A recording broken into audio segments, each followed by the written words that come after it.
She smiled as she took her seat in first class, thinking it was just another flight. But when the flight attendant saw her, everything changed. No questions, no warning, just a slap right in front of everyone. What the crew didn't know, the man sitting one row behind her could destroy the entire airline with a single call. Before we start the story, comment below where in the world you're watching from today.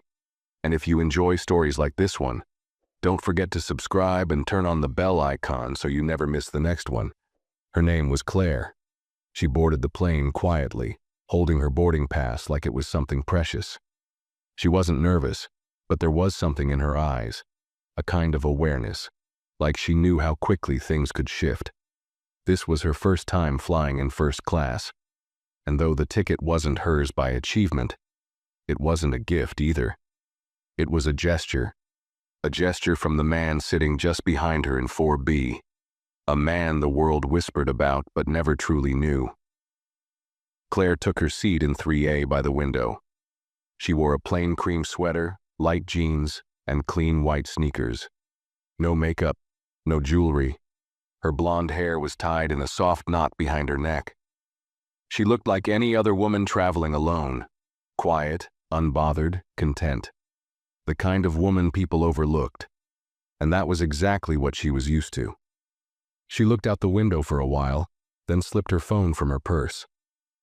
A new message appeared. Wheels up in 20. Text me when you land. I'll be in the city by then. Love you. It was from Nathan. She smiled softly and typed back a short reply. Already seated. Everything's fine. She didn't mention that Nathan was sitting just one row behind her. That was their agreement. Low profile, no attention, just a simple flight. She tucked the phone away and opened the book in her lap. She hadn't even finished the first paragraph when a sharp voice cut through the quiet. "Excuse me, ma'am," said a woman standing at her side. Claire looked up. The flight attendant wore a perfectly ironed uniform and a name tag that read Ava. Her posture was rigid, her tone professional, but her eyes were sharp, cold. "I'll need to see your boarding pass," Ava said. Claire blinked, confused. "Is something wrong?" "I just need to verify," Ava repeated, her voice louder than necessary. Claire nodded slowly and reached into her purse. She handed the pass over, keeping her voice even. "It's 3A. Ava looked at the ticket, then back at Claire, then at the ticket again. "This is a first-class seat," she said flatly. "Are you traveling with anyone?" Claire's eyebrows lifted. "Number, I'm traveling alone." Ava let out a breath through her nose. "Stand up for a moment, please." "I'm sorry." "Step out of the seat," she said again, this time firmer. "We'll sort this out." Claire stayed seated. "Is there a problem with my ticket?" Ava didn't answer. She didn't even give a warning. She raised her hand and slapped Claire across the face. A hard, echoing crack filled the cabin. Everyone turned. Claire's head jerked to the side. She stared forward, stunned. Her hand slowly moved to her cheek, which now burned with heat. The shock hit before the pain did. Her lips parted slightly, but no words came out. Ava stood over her, lips pressed thin. "I said stand up," she snapped. "You don't belong here." Across the aisle, a man dropped his coffee. A woman gasped, but no one said a word. No one moved, not even the other flight attendants. And in seat 4B, Nathan slowly lowered the newspaper in his lap. He had seen every second of what just happened, and behind the calm in his eyes, there was a silence so dangerous it could break the sky. Claire didn't move. The sting of the slap was still fresh on her cheek, but it wasn't the pain that held her frozen. It was the humiliation. Her eyes burned, not from tears, but from the weight of the silence around her. Everyone had seen it. Every single person in that luxurious first-class cabin, and not one of them had spoken up. Not the man in 2C who hadn't stopped staring. Not the older woman in 1A who quickly turned her head to the window. They all watched, but none of them said a word. Ava remained standing over her, arms crossed now, as if daring her to resist. Her voice had dropped to a hiss. Don't make this harder than it needs to be. Claire blinked. Her voice was barely above a whisper. I have a valid ticket. I don't care, Ava snapped. You either move now, or I'll call security before takeoff. Claire's chest tightened. Her instincts screamed at her to fight, but she didn't. Not yet. She simply nodded, picked up her purse, and stood. Every move felt heavier than the last. Her pride was crumbling, but she refused to let Ava see it. She started walking down the aisle, past the judging eyes and turned heads, past the crew member pretending to check an overhead bin. No one reached out. No one even looked her in the eye. Seat 18C was empty. Seat 18C was empty. That's where she sat now, back in coach. No one noticed the small buzz in her purse, the soft vibration against her thigh. She took a breath, pulled her phone out, and typed with trembling fingers. She hit me. In front of everyone. I'm in the back now. She hit send. Up in 4B, Nathan felt the vibration in his hand. He opened the message and stared at it for a moment too long. His jaw tightened. He looked up at Ava, who had just returned to the front galley, laughing softly with another crew member like nothing had happened. Nathan didn't speak, didn't flinch. He just took a slow, deep breath and unlocked his phone again. His next move wouldn't be loud. It would be precise. Claire sat stiffly in the narrow seat, the back of her legs barely fitting against the cramped row. Her knees brushed the seat in front of her, a cruel contrast to the spacious first-class seat she had occupied minutes ago. She stared straight ahead, her fingers gripping the armrests. Her cheek still throbbed, not just from the slap, but from the shame that came with it. She had done nothing wrong. She had shown her ticket. She had followed the rules. And still, she had been treated like a trespasser. Around her, economy passengers bustled, boarding, stowing bags, chatting casually. No one knew what had just happened up front. She felt like screaming. Instead, she opened her bag, pulled out her phone, and stared at the screen. One message from Nathan had already come through. What's the flight number? She typed quickly. Flight 717. Why? The reply came almost instantly. Stay put. Don't speak to anyone, I'll handle it. Claire let the phone fall into her lap. The tears she had been holding back still refused to fall. But inside, she was crumbling. Not because of Ava, but because she had sat there like a child and let herself be moved. Because she didn't fight. Back in the first-class galley, Ava sipped from a paper cup and rolled her eyes as she spoke to another attendant, Monica. I swear, the nerve of some people. Did you see the way she just sat there like she belonged? Monica frowned slightly. Her ticket looked valid to me. Ava scoffed. Fake. Probably borrowed, or bought second-hand. You know how it is. First class is for certain people. Not strays. Monica opened her mouth, then closed it again. She'd worked with Ava long enough to know there was no point in arguing when her mind was made up. Meanwhile, Nathan sat quietly in his seat, scrolling through his contacts. His face gave away nothing, but his fingers moved quickly. He placed a call and waited. A deep voice answered on the first ring. Operations. This is Bennett. It's Nathan Hale, he said flatly. There was a pause. Yes, Mr. Hale. How can I assist you? I need you to connect me to flight control. Flight 717. I want cockpit access now. Understood, sir. One moment. Nathan leaned back, eyes closed, the phone still pressed to his ear. Outside, the aircraft was beginning to push back from the gate. Ava didn't know it yet, but her world was about to shift. Hard. The cockpit door buzzed once. Captain Reynolds looked over his shoulder, surprised. They hadn't even taken off yet. Expecting someone? He asked his co-pilot. No, the younger man replied, confused. The door buzzed again. Reynolds pressed the intercom button. Flight deck. A voice responded. Firm, professional, but with a tone that carried weight. Captain, this is Charles Bennett from Ground Operations. We have an urgent communication from Mr. Nathan Hale regarding your flight. Open the cockpit, please. Reynolds blinked.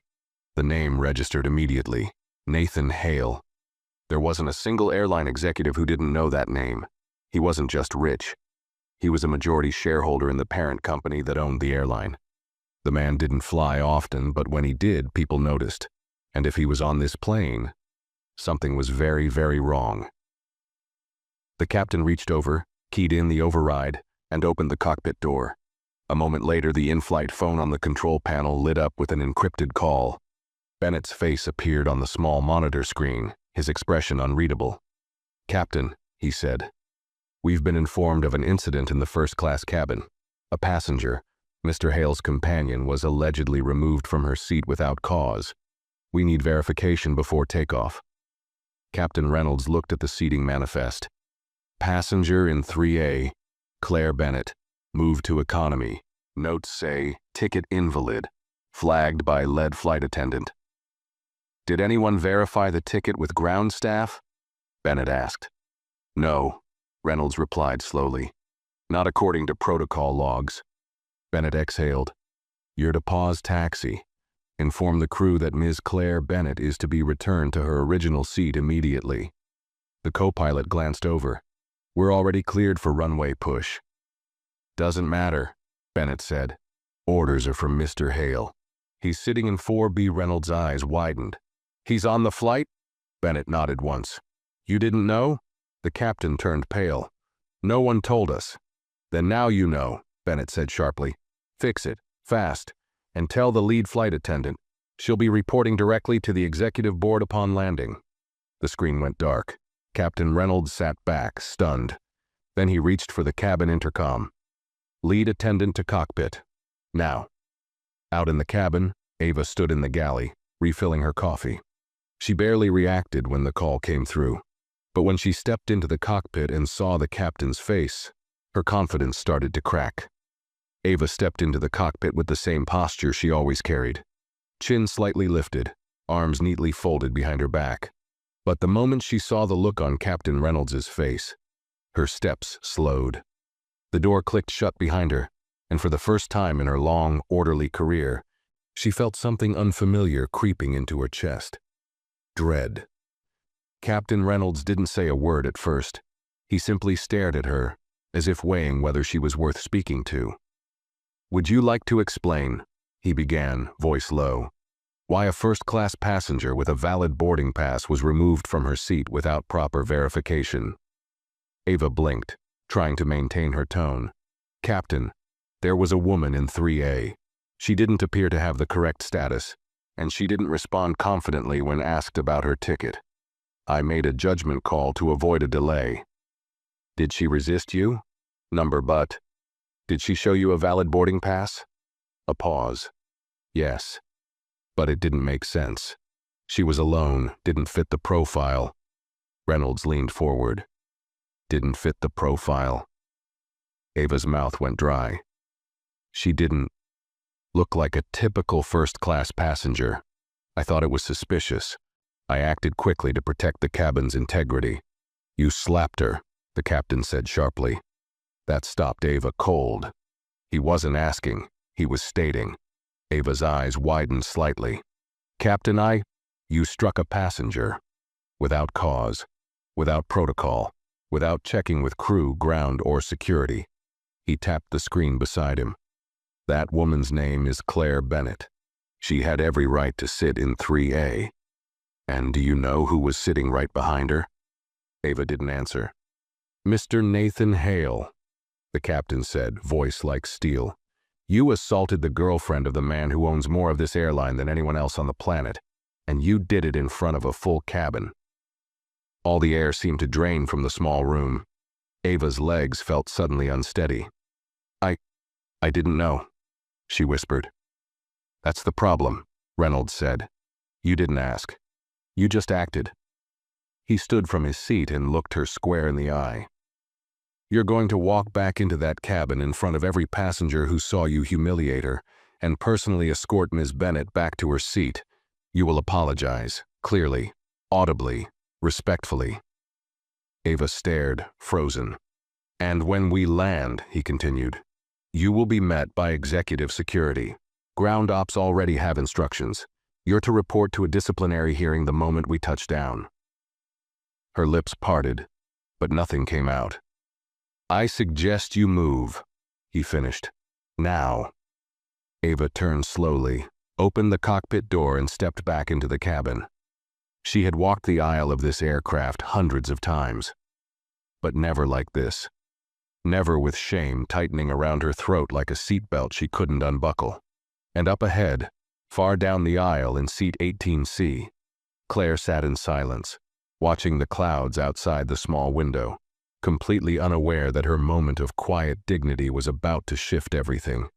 Ava walked down the aisle, her shoes clicking softly against the floor, but to her it sounded deafening. For the first time, the cabin felt longer than it ever had. Every row she passed seemed to stretch further away from her confidence. Eyes followed her now, not with admiration or respect, but with quiet suspicion. Some passengers leaned back just slightly, as if the air had changed, as if they knew something was wrong, even if they hadn't seen what happened. Her palms were sweating, hidden behind the seams of her skirt. Her throat felt dry. She could hear every beat of her heart pulsing in her ears, but she forced her steps to remain steady. She knew exactly where to go. Claire was still in seat 18C, staring out the window with her arms folded across her chest. She hadn't touched her phone in the last several minutes. She hadn't said a word to anyone. From behind, she looked calm, composed, but Ava knew that kind of silence, the kind that burned beneath the skin. She stopped beside the row and cleared her throat. "Miss Bennett." Her voice cracked slightly. She hadn't meant for it to. Claire turned slowly. Her face was unreadable. No anger, no confusion, just a kind of stillness that made Ava feel even smaller. "There's been a misunderstanding," Ava continued, her voice quieter now. "I'd like to escort you back to your original seat." Claire looked at her. Not through her, but at her, her eyes steady, sharp. "Misunderstanding?" she asked, her voice calm, controlled. Ava nodded awkwardly. "Yes, there was an error in verifying your—" "You slapped me," Claire said. Her voice wasn't loud, but the words cut clean through the hum of the cabin. Passengers around them turned. Conversations paused. Ava's face flushed. Yes. I realize now that was a mistaken judgment." "A mistake?" Claire repeated. Ava nodded again, her voice turning into something rehearsed. "I sincerely apologize. I shouldn't have done that. I'd like to correct it now." Claire didn't move. Her hands were still folded, her legs crossed. "And why did you think I didn't belong there in the first place?" she asked quietly. "You didn't check the other passengers' tickets, just mine." Ava's mouth opened slightly, but nothing came out. "I had the same seat," Claire said. "Same class, same boarding pass. But you only questioned me. Why?" "I misjudged," Ava whispered, barely able to meet her eyes. "That's all I can say." Claire stared at her for a long, heavy second. Then she slowly reached for her bag and stood. Not to cause a scene, not to embarrass her, but because there was power in silence, in dignity, in letting the moment expose itself. As she stepped into the aisle, she paused. "Don't apologize because of who he is," she said, her voice low. "Apologize because of what you did." And with that, she walked back toward the front of the plane. This time, no one looked away. No one pretended not to see. They watched her walk past with a kind of quiet awareness, like something important had just happened, but none of them had the words to describe it. Nathan stood the moment she reached the first-class section. He didn't say anything. He didn't need to. He simply took her hand and helped her back into her seat. He brushed her cheek gently with his thumb, and she gave him the faintest nod. Ava followed behind, slower now, unsure of where to stand. Claire sat down, placed her bag under the seat again, and adjusted the tray table like nothing had happened. She didn't acknowledge Ava any further. And that silence, that was her answer. Ava turned away and returned to the galley, her footsteps quieter now. Not because she was being polite, but because she was trying not to fall apart. She had thought she controlled the cabin, but now, for the first time in her career, she wasn't in control of anything at all. Back in the galley, Ava leaned against the cold metal counter, her hands gripping the edge like it was the only thing holding her upright. Her breath came in shallow pulls, and for the first time in years, She didn't feel like a senior crew member. She felt like a child being sent to the principal's office. Monica, the junior attendant, stood across from her, arms folded, expression unreadable. She had seen Ava lead dozens of flights, watched her bark orders, enforce policies, and walk with authority. But now that power was slipping off her shoulders like a loose uniform. "You okay?" Monica asked, her voice neutral but firm. Ava didn't answer. Monica leaned in a little. "You know, you didn't even give her a chance." "She didn't look like she belonged up here," Ava mumbled, then immediately regretted saying it. Monica's eyes narrowed slightly. "You didn't mean to say that out loud, did you?" Ava looked away. "It wasn't what I meant. But it's what you thought." The silence that followed was heavier than the pressurized cabin walls around them. Ava turned her back and began organizing juice bottles that didn't need organizing. Her fingers trembled as they touched the tray, and she hated that Monica could probably see it. Meanwhile, in first class, Claire had settled back into her seat. She had accepted the sparkling water the new attendant offered without a word, without even a smile. But her presence had changed. She wasn't hiding anymore. Passengers who once pretended not to notice her were now casting sideways glances, some of guilt, others of curiosity. A man across the aisle, who hadn't said a word since boarding, leaned slightly toward her. "I saw what happened," he said, voice low. "That wasn't right." Claire turned her head. She didn't look angry. She didn't even look surprised. "And yet," she replied softly, "you didn't say anything." The man shifted in his seat. "I didn't think it was my place." She tilted her head. "It was everyone's place." He opened his mouth, but she was already turning away, her words hanging in the air like turbulence. A few rows back, Nathan sat with his arms folded, still silent. His phone vibrated in his lap. He opened it, glanced at the message, and nodded once to himself. The message was from his legal advisor. "Security has been dispatched. The board has already been notified. She'll be met at the gate." Nathan put the phone away and looked over at Claire. "They're handling it," he said quietly.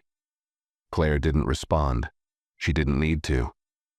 The way she sat, back straight, eyes forward, was answer enough. At the front of the cabin, the captain's voice crackled through the intercom. "Ladies and gentlemen, we're now cleared for takeoff. Please ensure your seatbelts are fastened, tray tables are up, and all electronic devices are in airplane mode." The plane began to taxi down the runway, slowly picking up speed. Passengers adjusted themselves, stewards walked briskly through the aisle, and the roar of the engines grew louder. But beneath it all, one truth pulsed like a second heartbeat. Ava had made a choice. And the moment those wheels lifted off the ground, she had no way of undoing it. The wheels lifted gently off the runway, but inside the cabin, the weight of what had happened still sat heavy in the air. Most of the passengers leaned back, closing their eyes or slipping on headphones. But the tension hadn't disappeared. It had only gotten quieter. Claire sat perfectly still, her hands folded over her lap, her expression unreadable. Her face no longer showed the sting from Ava's slap, but inside, the burn hadn't faded. It wasn't about the physical hit anymore. It was about how quickly someone could judge, humiliate, and dismiss a person based on nothing more than assumption. She glanced at Nathan. He hadn't said much. He didn't need to. The way he looked at her with calm, silent focus told her that his mind was already 5 steps ahead of the situation. Nathan wasn't the type to yell or cause a scene. That wasn't how he operated. He believed in pressure applied precisely, and at the right time. In the galley, Ava stood stiffly behind the curtain, the buzz of the plane dulling out the racing of her thoughts. She had replayed the moment over and over again. The way Claire had looked at her, the passengers watching, the slap she'd delivered without even blinking.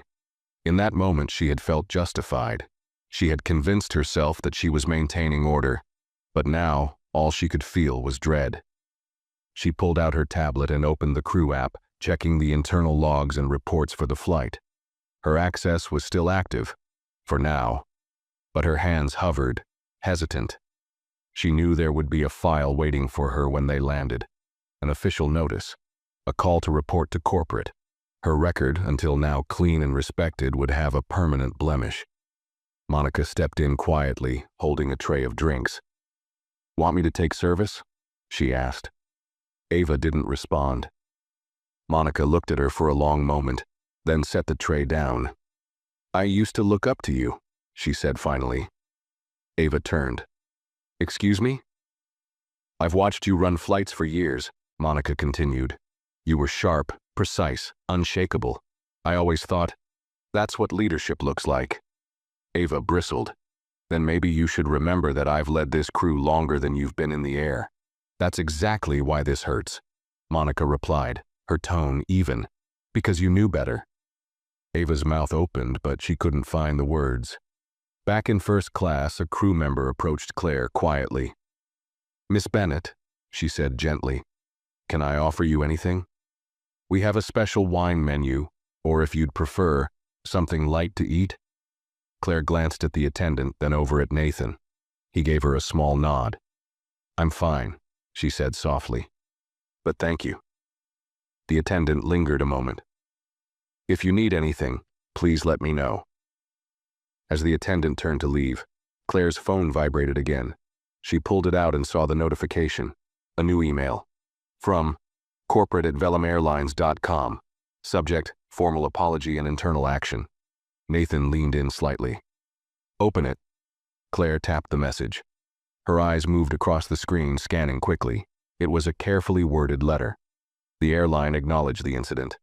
They confirmed that the lead flight attendant's actions were being reviewed and that a disciplinary hearing would take place within 48 hours. They promised internal bias training, and they offered Claire a private call with the airline's vice president of guest experience. At the end of the letter were 2 short lines that made her pause. "Your silence in the moment was more powerful than any words. We thank you for reminding us what dignity looks like." Claire let out a slow breath and locked her phone. She stared straight ahead. "I didn't want this," she said after a moment. "I just wanted to sit in my seat and fly." Nathan looked at her carefully. "You still did," he said. "But now the whole plane knows exactly who you are." "And who are you going to be when we land?" she asked, her voice low. He smiled faintly, eyes steady. "Exactly who I've always been. Just a little louder this time."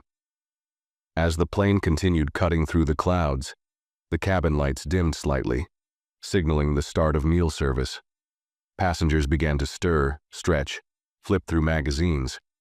But Ava still hadn't moved from the galley. She stood there, frozen in her own thoughts, staring at the beverage cart like it might give her a way out. Because somewhere deep in her gut, she knew. By the time this flight landed, the woman she'd slapped wasn't going to be just a passenger. She was going to be the moment Ava would never be allowed to forget. The cabin had settled into a strange rhythm. Flight attendants moved through the aisles with quiet focus, trays clinking gently as they passed from hand to hand. Passengers spoke in soft voices or not at all. Even the hum of the engines seemed quieter now, like the aircraft itself understood the weight of what was unfolding at 35,000 feet. Claire hadn't touched her drink. She held the glass gently, turning it slowly between her fingers, letting the condensation gather on her skin.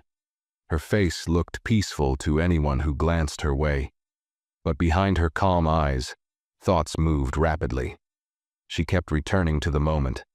The crack of Ava's hand, the sting on her cheek, the silence of everyone around her. That silence had said more than the slap. It had told her that even in first class, even with a paid seat, she was still someone to be questioned, someone to be put back in her place. Across the aisle, the older gentleman who had spoken earlier sat silently. He hadn't said another word since Claire's reply, but now, after clearing his throat, he leaned forward slightly. "Miss," he said softly, "I want to apologize. I should have said something earlier. I didn't." Claire turned her head, eyes calm. He looked down at his hands. "It wasn't that I didn't care. I was just unsure." "Unsure of what?" she asked. "That it was my place to get involved," he admitted. But watching how you handled it, I realize silence is its own kind of choice. Claire didn't speak right away. Then quietly, "It always is." A few rows behind, Nathan tapped his phone. He was no longer exchanging quiet messages with assistants or board members. He had moved past delegation. Now he was preparing. He had already been on the phone with senior executives from Velum Airlines before they boarded. They knew he was flying today. They knew who Claire was. They knew exactly how things were supposed to go. But none of them had expected this. And now Nathan wasn't interested in polite responses or corporate statements. He wanted something permanent, something structural. He opened a document titled Policy Revision Draft. Incident 717. Lines of notes filled the page. New procedures for in-flight accountability. Real-time passenger verification before removals. Escalation reporting that bypassed the crew when necessary. And mandatory ethics retraining for all supervisory flight staff. This wasn't about Claire anymore.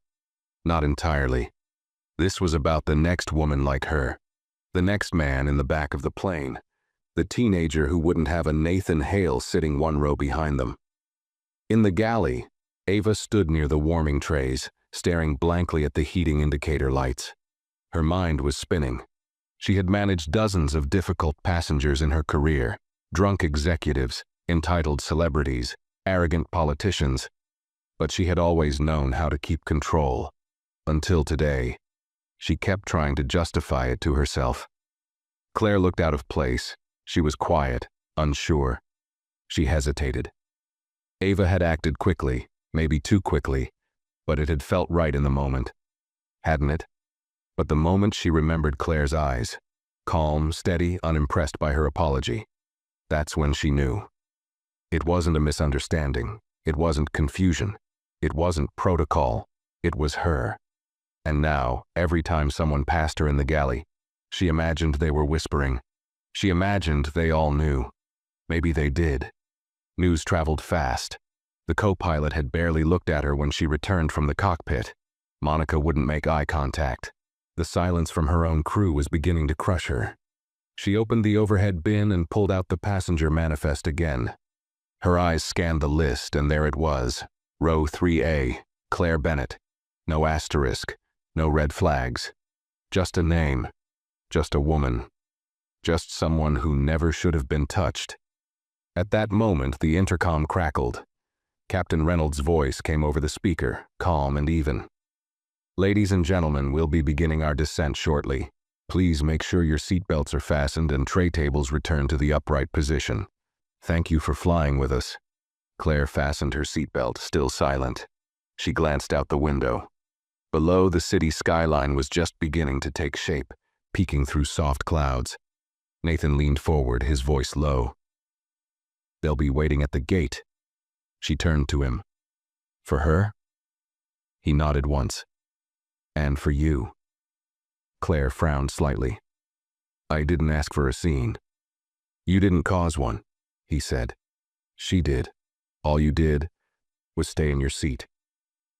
In the galley, Ava wiped her palms against her skirt and took a long, deep breath. She stared at her reflection in the stainless steel door of the beverage cart. For the first time, she saw someone she didn't recognize. Someone who had power and misused it. And someone who, very soon, was about to lose it all. The descent was smooth, but inside the plane the pressure was rising in ways the cabin couldn't regulate. Seatbelts clicked into place, trays snapped shut, phones slipped quietly into pockets. To most passengers, it was a routine landing. But not for Ava, not for Claire, not for Nathan. From her seat in the galley, Ava watched the seatbelt sign flicker back on and off like a warning light made just for her.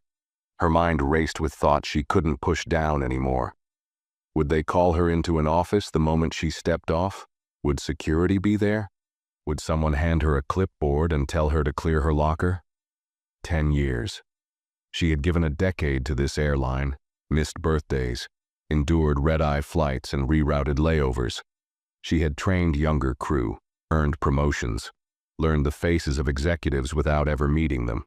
She had believed in the system, believed she was protecting it every time she stood firm with a passenger. But now, she was the problem. She had become the exact kind of headline the company feared. Up front, Claire shifted in her seat, fastening her belt without a word. The city below was in full view now, grids of streets and lights and rooftops growing larger with each passing second. She took one last sip of water and handed the glass back to the crew member quietly. No one in first class dared say anything to her now. They watched her with careful eyes, unsure if they were allowed to look, let alone speak. She had become the center of gravity in the cabin. Nathan glanced at her. "You all right?" She nodded once. "I'm just tired." His voice softened. "They'll try to apologize again to clean it up. Just know, you don't owe anyone grace." Claire looked at him. "I'm not doing this for them." He gave her a faint smile, pride behind his eyes. From row 2D, a passenger leaned forward and cleared his throat. He looked to be in his early 50s, wearing a pressed blazer and polished watch. His voice was hesitant. "Miss, I didn't speak earlier, but I just wanted to say I'm sorry. You didn't deserve that. And I hope, whatever's waiting when we land, I hope it brings change." Claire didn't smile, but she nodded once. "Thank you." That was all. No lecture, no grand speech.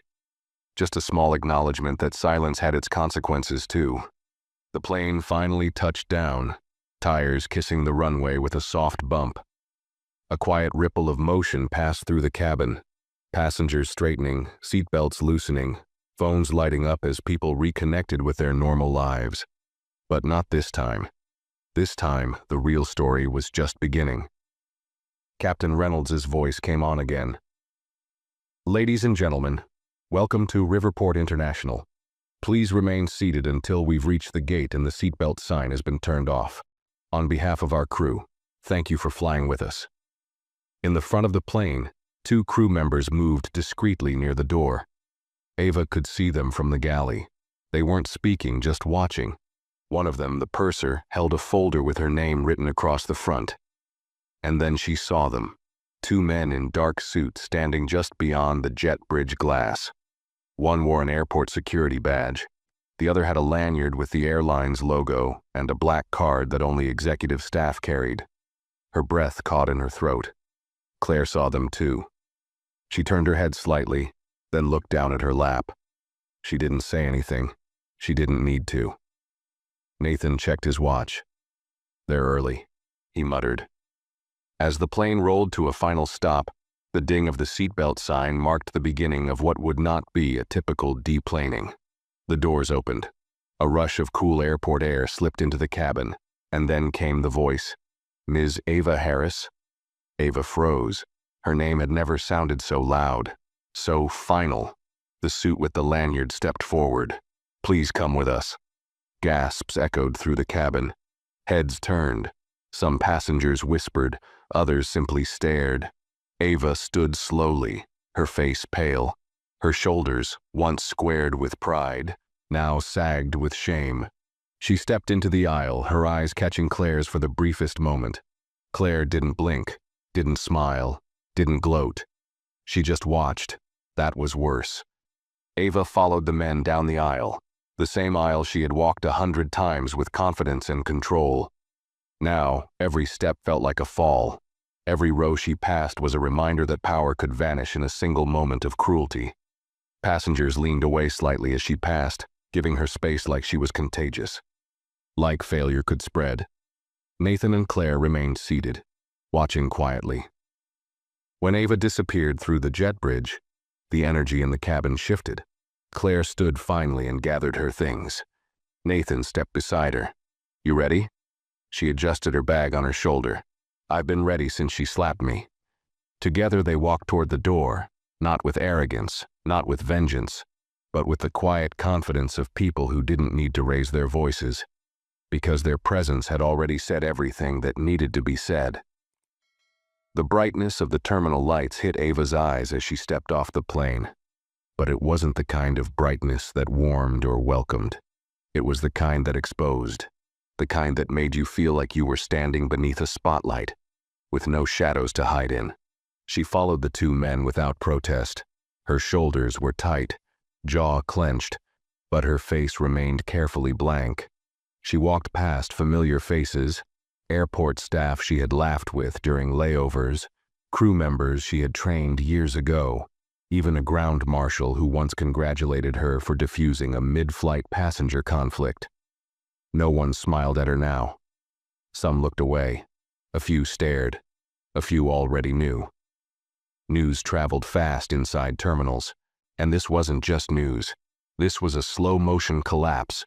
She was led through a side door, one of the executive service passages reserved for high-ranking personnel and high-value clients. But today, it wasn't an honor. Today, it felt like being escorted to judgment. They entered a quiet corridor lined with frosted glass walls and framed awards from decades of airline milestones. At the end of the hall was a small conference room. Inside, 2 people waited, a woman in a navy blazer with the airline's logo embroidered on the chest, and a man in a tailored suit holding a thin folder. They didn't stand to greet her. "Ms. Harris," the man said flatly, gesturing to the chair across from them. "Please have a seat." Ava sat down slowly, folding her hands tightly in her lap. The woman opened the folder and began reading, her voice firm, professional, and utterly without warmth. "This document outlines a summary of the incident on Flight 717. You are being investigated for the unauthorized removal of a verified first-class passenger, the use of excessive force, and a breach of in-flight protocol. The passenger, Claire Bennett, had a confirmed boarding pass and was forcibly relocated without cause or verification." Ava's throat tightened. "I understand what this looks like, but—" The man raised a hand. "This is not a time for explanations, Ms. Harris. This is a time for listening." Ava's mouth closed. Her fingers dug into the fabric of her uniform pants beneath the table. The woman continued. "You were instructed by the captain to return the passenger to her seat and issue a formal apology. You complied, reluctantly. A report from the flight purser states that you used dismissive language even after the fact. Furthermore, security footage from the cabin confirms the passenger's account. You struck her." The man leaned forward. "Let me ask you plainly, do you deny hitting her?" Ava's voice cracked. "Number, I don't deny it." Silence. The woman placed the folder down. "Then you're aware that this incident has already reached the board. Mr. Hale, the majority stakeholder in Velum Airlines, filed a direct complaint, supported by evidence, witness statements, and his own account. He has also requested a formal review of internal crew conduct policies, with your case used as a central example." The man folded his hands. "Do you know what that means, Ms. Harris?" Ava swallowed. "It means I'm being made an example of." "It means," he said, "you reminded the wrong people how easy it is for someone in your position to abuse authority." A long pause followed. Then the woman spoke again, her tone slightly softer, but only slightly. "You're being placed on immediate suspension without pay pending the outcome of the hearing. You are not to enter any Velum Airlines aircraft, terminal, or crew facility until further notice." Ava's lips parted, but no words came. The reality of it sank in slowly, like cold water rising around her ankles. The man stood. "You're dismissed. Security will escort you out." Ava stood numbly. Her legs felt weak, her vision hazy, but she nodded. She walked out of the room in silence, and for the first time in her career, no one followed her with respect. They followed her to make sure she left. In a separate part of the terminal, Claire and Nathan exited the plane to a much different reception. The gate area had cleared, but 2 airline representatives stood waiting for them. A man and woman, both in formal uniforms, expressions tense but respectful. "Ms. Bennett, Mr. Hale," the woman began, "we've arranged for a private escort to the executive lounge. A car will be waiting for you as well. The VP of Guest Relations has requested a conversation at your convenience."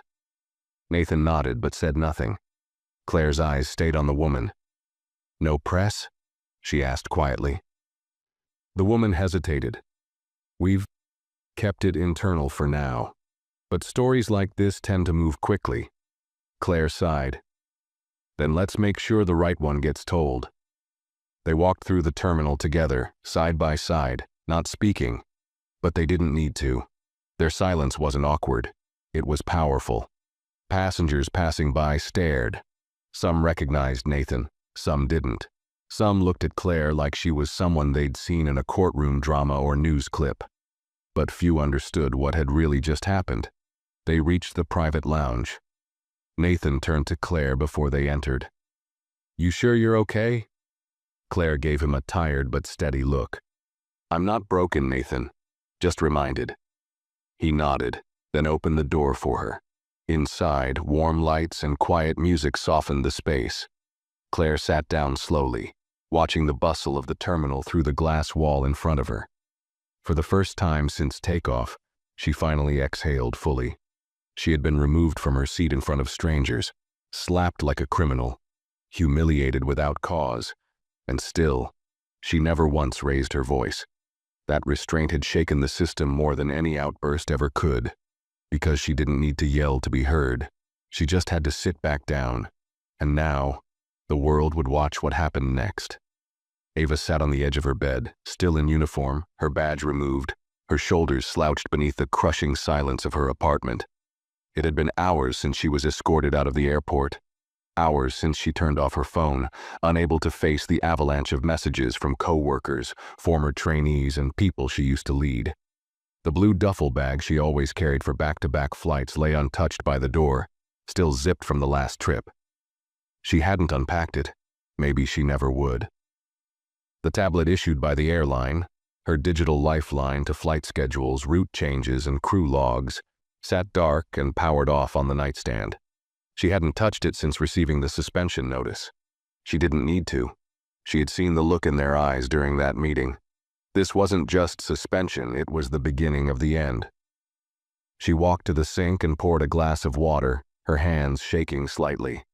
Every sound in her apartment echoed. She hated it. It reminded her that there was no crew here, no safety net, no passengers to instruct, no one to correct. Just her, and the choices she couldn't take back. A soft vibration buzzed on the counter. Her phone. She reached for it, hesitating before turning it over. One new email notification sat on the lock screen. From Claire Bennett.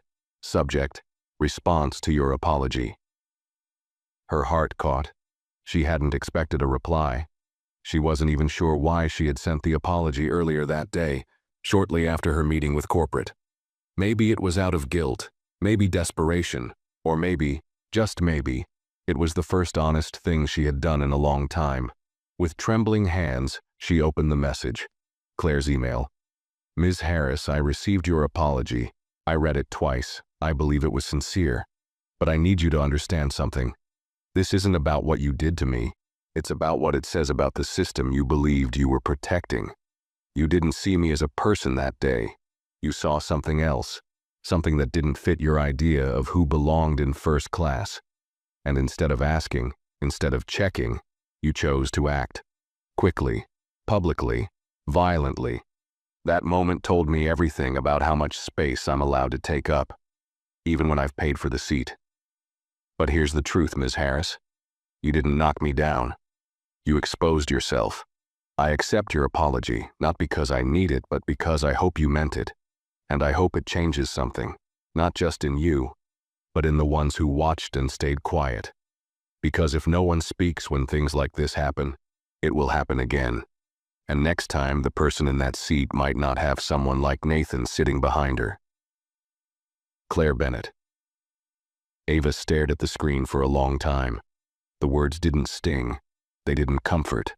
They sat there like a mirror, cold and honest. For the first time, she allowed herself to feel the weight of what she'd done. Not the consequences, not the suspension, but the moment itself. The casual certainty in her voice when she told Claire to move. The way she hadn't even hesitated. She closed the email and put the phone face down. She didn't cry. There were no tears left. Just silence, and a growing understanding that the career she'd built for 10 years had collapsed in seconds. But maybe, just maybe, this collapse was necessary.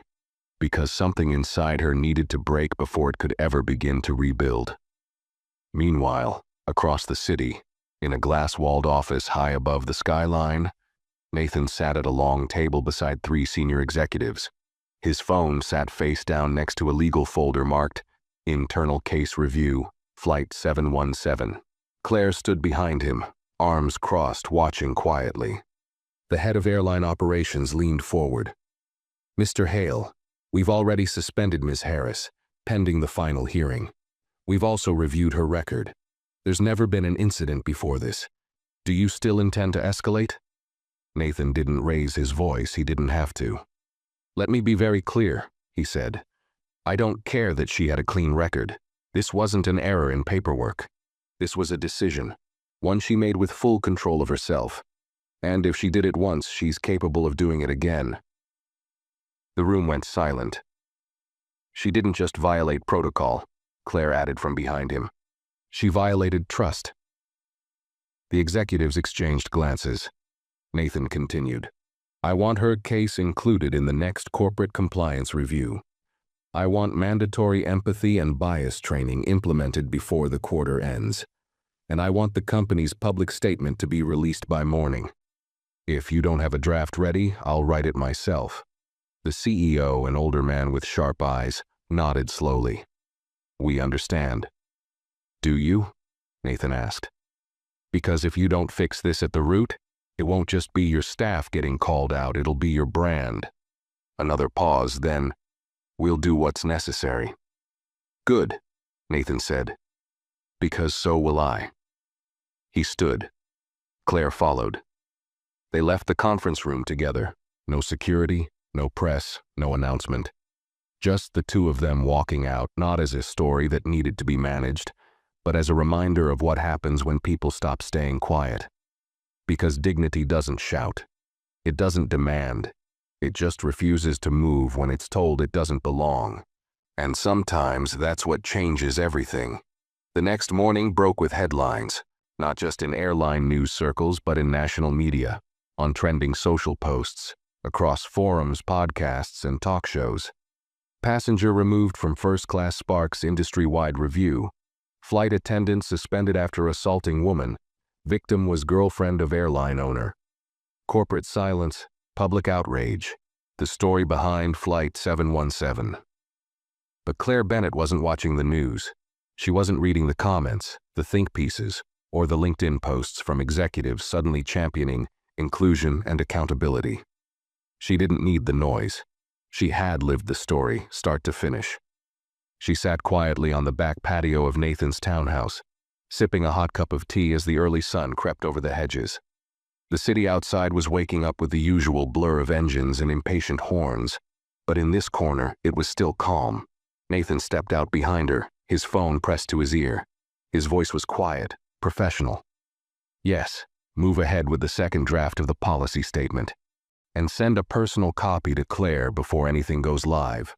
He ended the call, slipped the phone into his pocket, and sat beside her. "They've approved everything," he said. "Training, oversight changes, employee review channels. They even asked you to speak during the crew retraining summit." Claire raised an eyebrow. "They want me to lecture flight attendants?" "Not lecture," he said. "Remind. Of what power looks like when it's misused. Of what silence looks like when it's accepted." She looked down at her tea, her fingers warming against the ceramic. "I didn't plan for any of this. I didn't even say much." "That's exactly why it worked," Nathan replied. "You didn't turn it into a war. You let them turn it into a mirror." Claire stayed quiet for a moment. "She wrote me again." Ava Nathan glanced over. "What did she say this time?" "She said she's reconsidering everything, that she realized how many times she's acted on instinct and never thought to ask where those instincts came from. She said the silence afterward, mine, the crew's, the passengers, was louder than the slap." Nathan leaned back in his chair. "She's not wrong." Claire looked up at the sky, the blue soft and open above the buildings. "I don't hate her, you know. I think she really thought she was protecting something. But it wasn't the passengers, it wasn't the airline. She was protecting the rules she'd built in her head. Nathan exhaled slowly, and now she's standing in the rubble of them. They sat in silence for a while, listening to the world beyond the walls. In another part of the city, Ava stood outside a glass building, her reflection looking back at her. She hadn't worn her uniform since the day of the incident. It felt wrong now, like it belonged to someone else.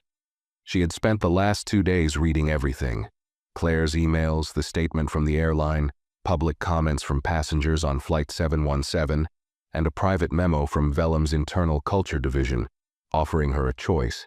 She could attend the accountability summit and speak about her actions, or she could resign quietly. She had drafted a resignation letter 3 times, but something stopped her. Because if she left now, she'd just vanish. No growth, no confrontation, no change, just silence. Again. And Claire's last words echoed in her mind. "You didn't knock me down. You exposed yourself." She walked inside and signed in for the first day of the internal retraining program. The staff gave her a small nod. No welcome, no judgment, just acknowledgement. She sat in a small circle of 8 others, mostly senior crew members, all waiting for the same presentation.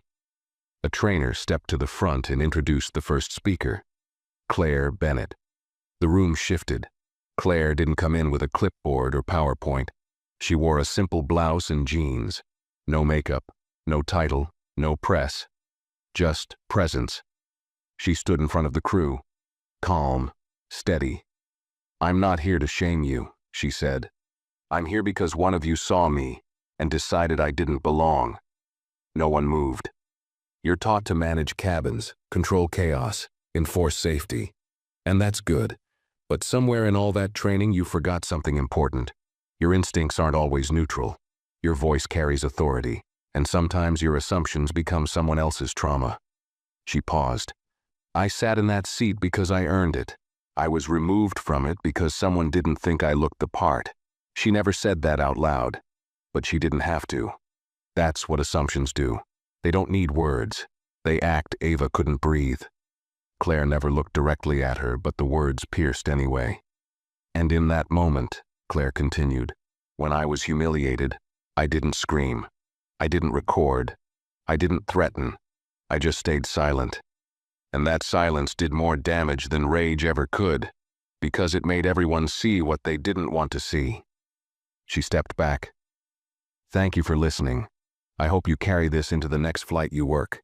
Because the next time you look at someone and make a call based on a feeling, ask yourself who taught you to feel that way." She walked out without waiting for applause, and inside that room, Ava finally allowed herself to feel the full weight of what she had done, not because she had been punished, but because someone had taken the time to speak, and still left space for her to listen. The internal summit ended with quiet goodbyes, thoughtful conversations, and a slow reshuffling of habits that would ripple far beyond the room. But for Ava, it was only the beginning of something deeper, something she hadn't experienced in years. Reflection without control. That evening she returned home and opened her laptop, not to scroll news or respond to emails, but to open a blank document. No one asked her to write anything. There was no assignment, no requirement, just a need, raw and real, to unpack what she had spent her entire career ignoring. The words didn't come all at once. They trickled at first. "I've been trained to manage order at 35,000 feet. I've memorized evacuation steps. I've calmed crying babies while sealing emergency doors. I've even de-escalated a drunken brawl mid-flight with nothing but a fire blanket in my voice. But no one trained me to look at my assumptions. No one stopped to ask who I was really protecting when I made snap decisions." She paused, fingers hovering over the keys. "I thought authority meant being respected, but sometimes it just means having the power to humiliate someone and calling it policy." That sentence lingered, and it stayed with her long after the screen dimmed and the room faded to dark.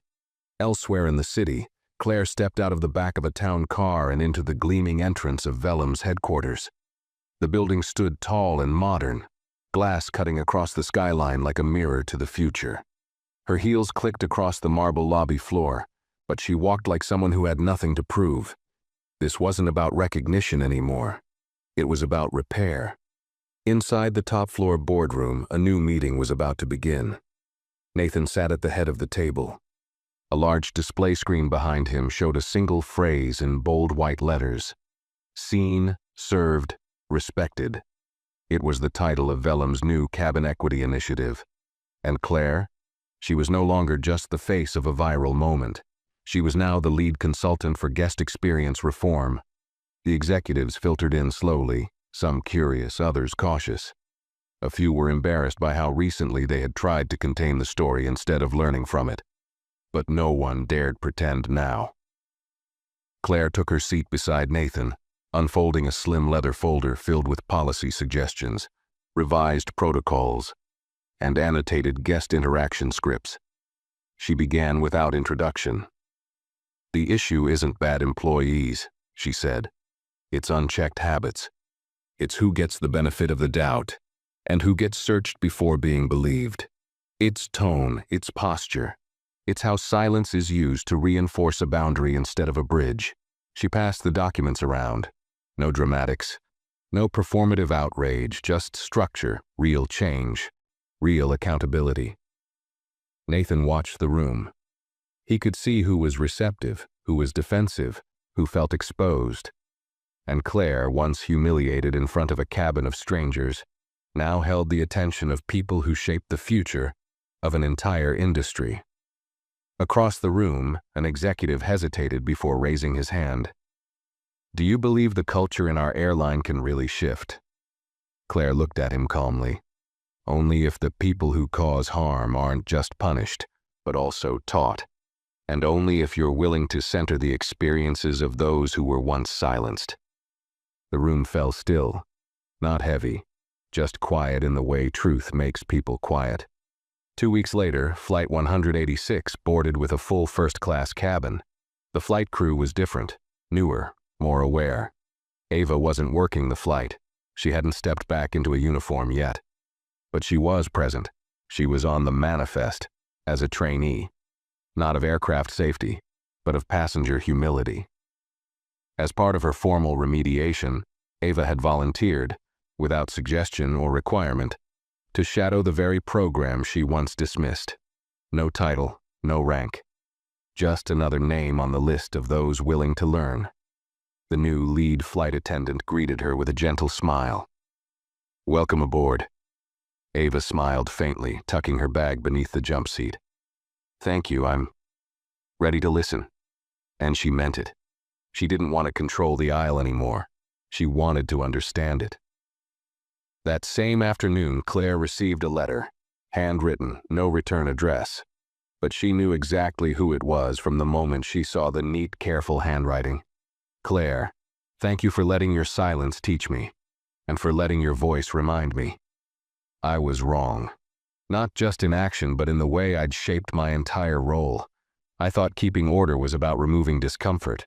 But now I see that sometimes discomfort is exactly what needs to be felt. You gave me that discomfort, and somehow, you also gave me the space to grow from it. If you ever find yourself on one of my flights again, I hope the welcome you receive reflects what I've finally learned to see." Ava Claire folded the letter slowly and set it on the table. She didn't cry. She didn't smile. She simply nodded to herself, as if quietly closing the last page of a long and painful chapter. Because this was never just about being seen. It was about what people did once they finally saw you. And some lessons. They're learned 30,000 feet above the world. But they change everything on the ground. 6 months later, Flight 404 lifted off from the tarmac under a soft golden sky, its engines humming like a quiet promise. The first-class cabin was full, but calm. Passengers tucked in, browsing menus, unwrapping headphones, settling into the plush silence that only people used to comfort understood. In seat 2A, Claire rested her head gently against the leather headrest, eyes closed, not out of exhaustion, but peace. This flight was different, not because of the destination, not even because of the upgrades to service. It was different because of what it represented.